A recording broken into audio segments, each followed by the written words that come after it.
अब सुखदेव जी तो हैं ही, सुखदेव जी का तो विवाह नहीं हुआ था, इसलिए अभी इंद्रेश जी का भी विवाह नहीं हुआ है। अब सब लोग आशीर्वाद देंगे तो इनका भी विवाह होगा।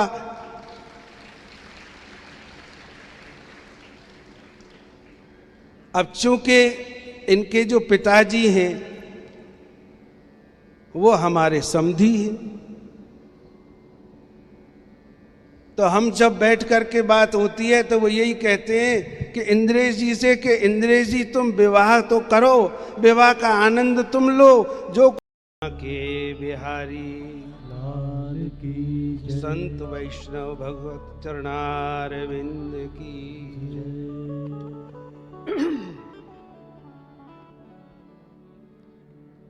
परमाराध्य भगवान श्री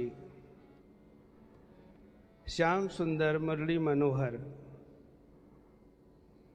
कुंज बिहारी बांके बिहारी की परम कृपा जिस समय होती है, उस समय हमारा ये भाग्य होता है कि हम भागवत की कथा श्रवण करें। जन्मांतरे भवेत पुण्यम तथा भागवती कथा। जन्म जन्मांतर के जब पुण्य उदय होते हैं तब यह सौभाग्य होता है। आप चाहें कि हम पैसा खर्च करके सब कुछ कर लें, ऐसा नहीं होता। यदि पैसे से ही कुछ हो जाता तो पैसे वाले वक्ताओं को अपने घर बुला लेते, अपने गेस्ट हाउस में ही बैठा देते, परंतु नहीं। ये तो परम सौभाग्य है आपका कि आपको श्रीमद् भागवत की कथा श्रवण करने के लिए, सत्संग श्रवण करने के लिए और भगवान की लीला गुणानुवाद गाने के लिए, श्रवण करने के लिए मिल रहा है। यहां पर वक्ता और श्रोता का संबंध नहीं है, सब भाग्यवान है। उसका कारण यह है कि जो वक्ता है वह अपनी वाणी को शुद्ध करने के लिए बोल रहा है, लेकिन जो श्रोता हैं वह अपने श्रवण रंध्रों को शुद्ध करने के लिए सुन रहा है। भक्त होगा वही यहां आ सकता है, अन्यथा कोई आ ही नहीं सकता, क्योंकि भगवान श्री कृष्ण का ही स्वरूप है। भगवान श्री कृष्ण के स्वरूप के रूप में यह जो कथा श्रवण है, यह हमारा बहुत बड़ा यज्ञ है, तप है, ज्ञान है, तपस्या है। वांग्मयी मूर्ति भगवान श्री कृष्ण की श्रीमद् भागवत जी हैं। इनको महापुराण कहा गया है। पुराणों में महापुराण श्रीमद् भागवत जी हैं। उसका कारण है कि भक्तानाम भागवत महापुराणम, जिसमें कई भक्तों के चरित्र हैं। भगवान के चरित्र तो हैं ही, परंतु भगवान के सहित इसमें भक्तों के भी जो चरित्र हैं और भगवान की किस प्रकार भक्ति की, भगवान ने किस प्रकार उसकी मुक्ति की, इस प्रकार के भाव उसके अंदर प्रस्फुटित हैं, जिससे हमको ज्ञान भी मिलता है, हमारे हृदय को भक्ति मिलती है, चित्त की शुद्धि होती है। यहां पर अन्य कोई भाव नहीं है। क्यों? कि यहां पर जो श्रीमद् भागवत जी का प्रारंभ हुआ है, ये परम भागवत श्री नारद जी के चरित्र से हुआ है। नारद जी इसका प्रारंभ करते हैं। नारद भक्ति संवाद है और वह भी आनंद पूर्वक श्रवण हो सके, वाचन हो सके, इसलिए उससे पूर्व में मंगलाचरण किया गया है। वह क्या है? श्री कृष्णाय वयम नुमः। श्री कृष्णाय नमः भी कर सकते थे, लोग बोलते ही हैं, परंतु नहीं। श्री कृष्णाय वयम नुमः का मतलब है कि श्री राधा कृष्णाय वयम नुमः, दोनों को प्रणाम करते हैं। क्योंकि राधा का नाम पूरी भागवत जी के श्रवण में यदि आप कहें तो राधा जी का नाम है ही नहीं, परंतु वक्ताओं की वाणी से संत चरणों का यह कथन है कि बिना राधा के कथा है ही नहीं। इसलिए यहां पर भक्त लोग जो है बड़ा ही प्रेम मानते हैं। युगल वर्णन जो है, दोनों का मिश्रण जो वर्णन है, वही श्रीमद् भागवत महापुराण है। क्योंकि राधा भक्ति हरेर ज्ञानम ताभ्यां ज्ञान समन्विता ताम श्री भागवती गाथा वंदे युगल रूपिणी। ये युगल स्वरूप का जो वर्णन है, मिश्रण वर्णन जो है, वह श्रीमद् भागवत जो हम आप लोग श्रवण कर रहे हैं वो श्रवण कर रहे हैं। आप कहें कि केवल श्रवण नहीं, इसका नाम लेने से मंगल होता है, पुत्रहीन को पुत्र मिलता है, भाग्यहीन के भाग्य जाग जाते हैं, जो कोई आए उसकी मनोकामनाएं पूर्ण होती है।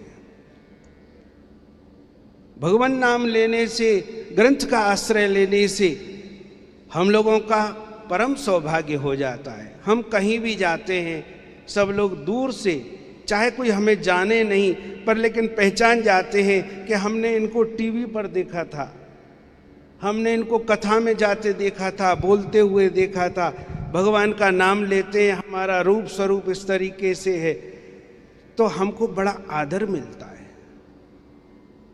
आप भी अनुभव करेंगे जब आप तिलक लगा करके जाते हैं, जब आप माला झोली अपने गले में डाल करके जाते हैं, जब आप शिखा बंधन रखते हैं, और जिस समय पर आप भक्ति के स्वरूप में जाते हैं, हर जगह लोग बाग आपको देखते हैं, नोट करते हैं। मैं तो कहता हूं भक्तों से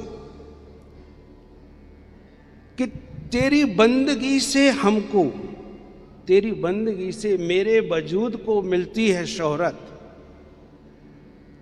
तेरी बंदगी से मुझको मिलती है शोहरत, वरना मेरा जिक्र ही कहाँ था तेरी रहमतों से पहले। केवल भगवान नाम के आश्रय से हमको दुनिया जानती है। मैं कहूँ कि मैं वृंदावन का बहुत पैसे वाला हूँ, मैं बहुत कुछ ये हूँ, मैं वो हूँ, संसार में न जाने मुझसे भी कितने बड़े बड़े लोग हैं, परंतु जब हम आते हैं, लोग आकर के और हमसे पूछते हैं कि क्या मुझे भी कृष्ण मिलेंगे, मेरा भी कल्याण होगा, उनसे भी मैं यही बात कहता हूं, आप भी ध्यान करिए। यही बात कही है व्यास जी ने भी कि क्यों करता है राही हर मोड़ पर सवाल, क्यों करता है राही हर मोड़ पर सवाल। अरे रास्ता बनाने वाले ने मंजिल भी बना रखी है। आप लोग तो परम सौभाग्यशाली हैं, आपके भाग्य इतने जाग गए कि आप वृंदावन की कथा सुन रहे हैं। श्रीमद् भागवत के साथ में देखिए 4 पदार्थ हैं, अर्थ, धर्म, काम और मोक्ष।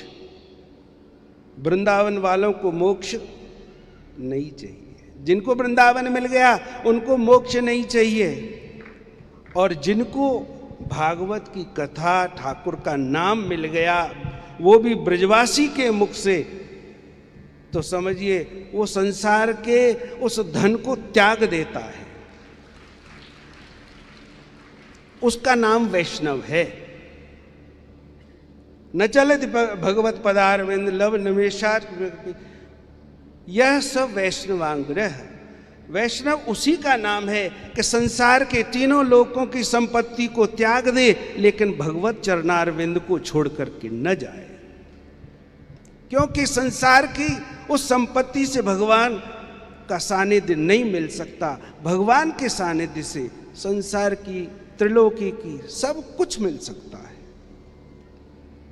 इसलिए आप लोग आइए, दर्शन करिए, क्योंकि यहां पर श्री इंद्रेश जी की कथा सुनने में आपको वही लाभ है। क्या? नाम रूप, वही 4 बात ध्यान रखिए, नाम रूप लीला और धाम। नाम तो मिलता ही है, रूप आप देख ही रहे हैं, साक्षात श्री श्याम जी का है, और इनके साथ में श्री गिरधर लाल जी का बड़ा ही सुंदर सेवा और भाव रहता है, दर्शन होता है। लीला, श्रीमद् भागवत के अंदर में यदि कुछ वर्णन है तो वो कृष्ण लीला ही वर्णन है, इसके अलावा और कुछ है ही नहीं। 9 स्कंद जो सुनाए जाते हैं, 10वें स्कंद में भगवान श्री कृष्ण की लीला ही तो सर्वोपरि है। 9 स्कंद आपको उसका अधिकारी बनाया जाता है। वो भागवत की कथा है, परंतु उसमें महिमा है, भक्तों के चरित्र वर्णन है। आपको कृष्ण लीला श्रवण करने का अधिकारी बनाया जाता है। इसलिए यहां पे कहा है कि आप इसकी सार वस्तु को सुना दीजिए।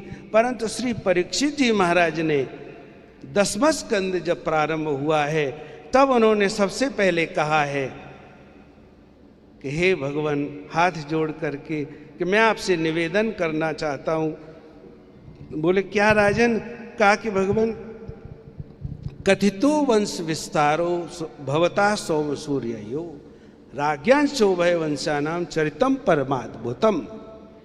भगवान का जो परम अद्भुत चरित्र है उसको आप विस्तार पूर्वक। सुखदेव जी ने कहा कि तुम्हारे पास में समय कम है राजन, तुम उसका विस्तार कैसे करोगे? कहा कि भगवान, मुझे अब मृत्यु का भय ही नहीं है। तक्षक आएगा, मेरे शरीर को डसेगा, मैं मर जाऊंगा, परंतु मेरी आत्मा को नहीं मार सकता। जो अमृत आपके कथामृत में मिल रहा है, आपकी वाणी के द्वारा मिल रहा है, इस अमृत से मेरी आत्मा और मेरा मन अमर हो गया है। मैं जान गया हूं मृत्यु का जो भय है अब मेरे मन से वो निकल गया है। इसलिए मैं चाहता हूं कि आप इस प्रकार से, तो मैं कह रहा था, निवेदन कर रहा था कि गुरु परंपरा से जो ये चली आ रही है, गुरु जी यहाँ मैं देख रहा हूँ बहुत से लोग हैं ऐसे जो वृंदावन में भी आते हैं जाते हैं, इनके गुरु परंपरा को भी जानते हैं। तो गुरु जी ने इनके पिताजी को ज्ञान दिया, इनके पिताजी ने हम आप सभी की सेवा की, कृष्ण कथा सुनाई, उसके बाद में आज यह उस परंपरा में है, उस परंपरा को आगे बढ़ा रहे हैं। तो ये गुरु परंपरा भी हो गई, और दूसरी बात यह है कि ये वंश परंपरा भी है। इनके पिताजी भी वृंदावन के प्रथम श्रेणी के प्रथम वक्ता के नाम पर उनका नाम आता है। सब लोग बड़े आदर से उनके सामने सर झुकाते हैं, इसलिए वो भी बहुत बड़े वक्ता हैं, भक्तों के हृदय स्पर्शी कथा करते हैं, ये भी वही कथा करते हैं। अब सुखदेव जी तो हैं ही, सुखदेव जी का तो विवाह नहीं हुआ था, इसलिए अभी इंद्रेश जी का भी विवाह नहीं हुआ है। अब सब लोग आशीर्वाद देंगे तो इनका भी विवाह होगा।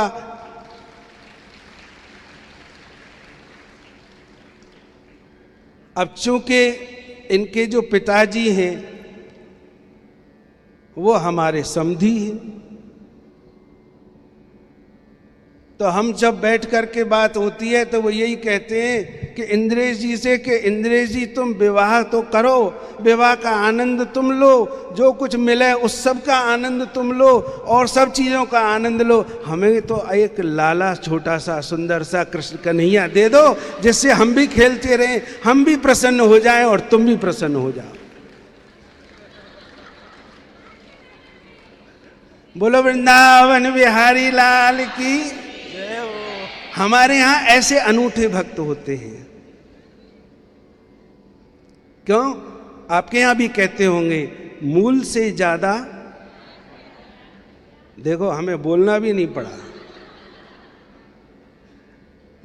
तो अब इस प्रकार से बड़ा ही आनंद का विषय है। सब लोग आनंद कर रहे हैं भगवान की कथा। एक मैं इनके लिए सुंदर बना करके लाया हूँ, पहले वो सुना दूँ आपको, क्योंकि अभी हमें जो बोलने के लिए मिला है वो बहुत लेट हो गए, कुछ लोग बाग उठ भी रहे हैं, तो इसलिए सबसे पहले मैं इनके विषय में जो बना के लाया हूँ वो ही आपको सुना देता हूँ।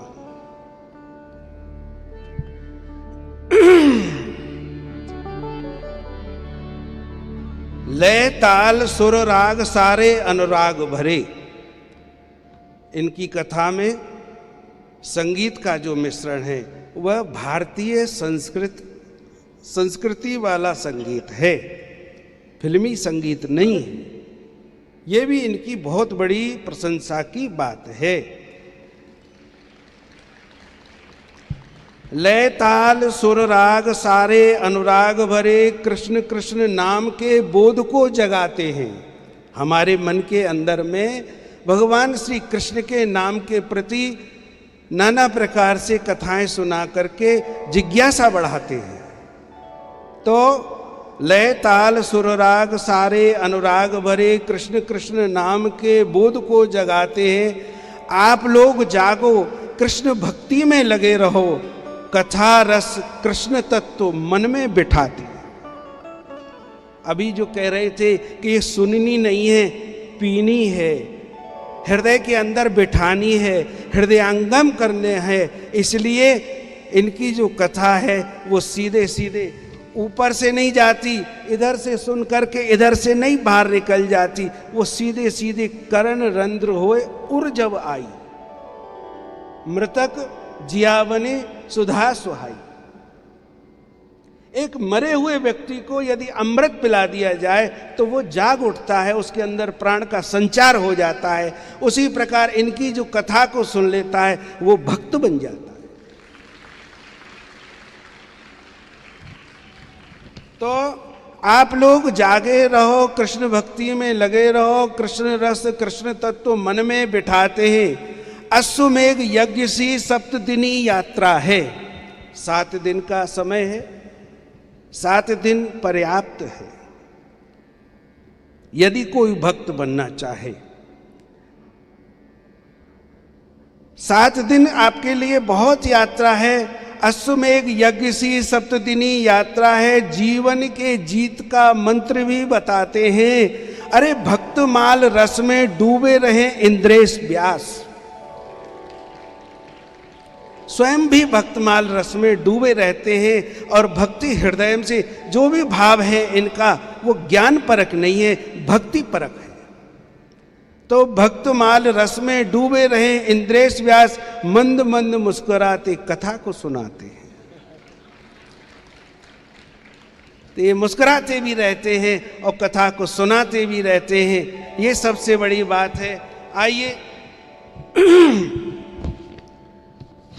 समय तो थोड़ा कम है परंतु हम आपको कीर्तन तो करवाएंगे 2 मिनट, उसके बाद फिर वृंदावन की यदि आपकी इच्छा होगी तो वृंदावन भी ले चलेंगे और वृंदावन के रस का भी आपको पान कराएंगे।